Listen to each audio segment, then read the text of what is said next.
Simple can be very complex, and plain can be very beautiful. Who knew I'd find Japanese-style Zen in the form of a Subaru BRZ in England's Lake District?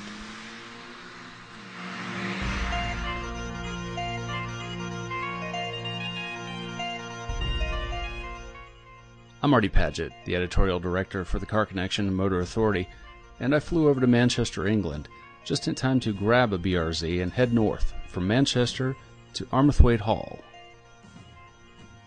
Armathwaite's a country house that's been around in one form or the other since the 11th century. It was our jumping off point for a tour that would take us the entire length of England, from Armathwaite all the way to Brighton. Now, if you're not familiar with the BRZ, it's become one of our favorite cars introduced this year. It's a purist sports car. It's light, it's lean, and it's more focused than any affordable sports car on the market today. The only exception, maybe, is the nearly identical Scion FRS that you'll find over at Toyota dealerships.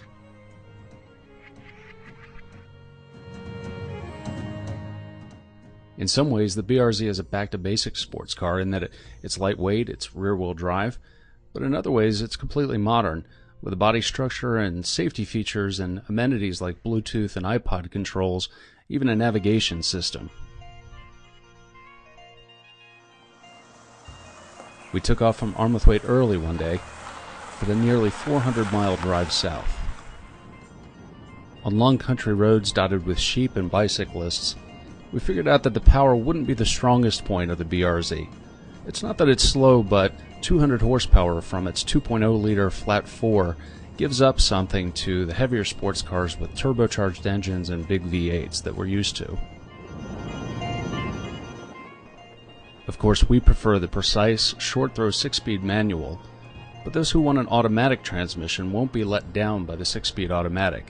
It has steering wheel pedal controls, a sport shift mode, and matches revs on downshifts.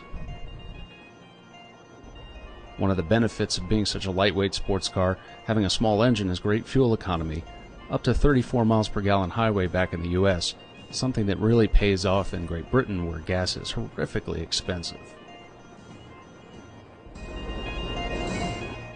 Whether you're in town or out in the country, the BRZ is just a hoot to drive. Steering and handling are excellent. The low-slung, seat-of-the-pants driving feel is a big part of it. The quick ratio steering is communicative. The suspension settings are taut enough, but just compliant enough to let you enjoy tight corners and to read the road surface with your hands. It's easy to feel where you've been and where you're going should you start to lose traction.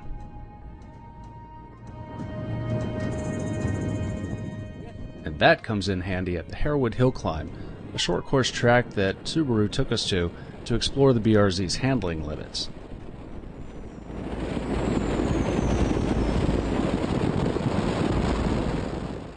Within a few turns, you can really see why the BRZ is going to be a popular choice for track excursions.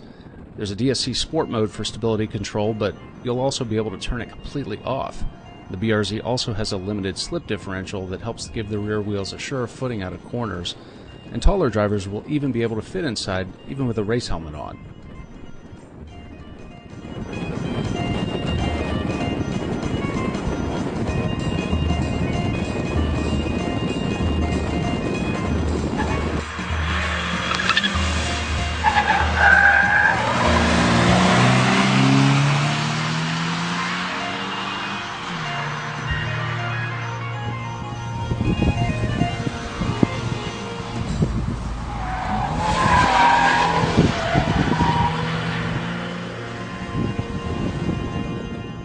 Now, while we've got your attention, you should know that, of course, the BRZ is a 2+2 seater.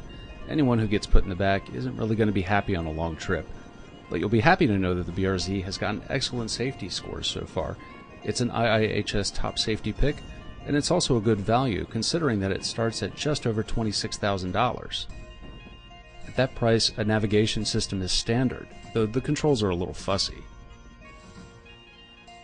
So what's the bottom line with the 2013 Subaru BRZ? We think it shows that simplicity and leanness can provide more driving thrills than some complex, high-horsepower sports cars, some costing several times as much. We tend to think the BRZ is one of the performance bargains of the decade. Maybe it's an instant classic even. I'm Marty Paget. Don't forget you could join us all over social media, at Facebook at The Car Connection, at Instagram at The Car Connection, and at Twitter at Car Connection. Thanks for joining us.